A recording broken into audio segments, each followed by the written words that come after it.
నాకంటే ముందుగా అపోస్తులైన వారి యొద్దకు యెరూషలేమునకైనను నేను వెళ్ళను లేదు, కానీ నేను అరేబియా దేశంలోనికి.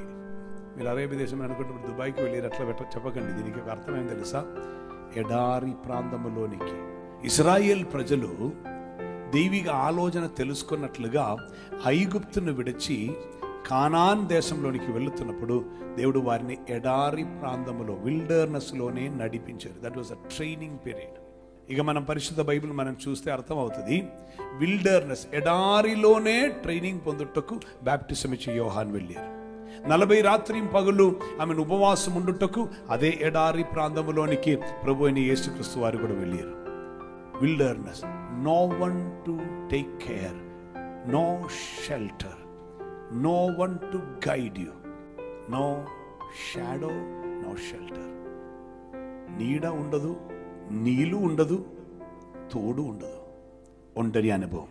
ఆ ఒంటరి అనుభవంలోనే ఆయన యొద్ద నుండి మనం నేర్చుకోవచ్చు. నాకు కలిగిన అనేక ఒంటరి అనుభవముల తర్వాత నేను ఒక స్టేట్మెంట్ చెప్పాను.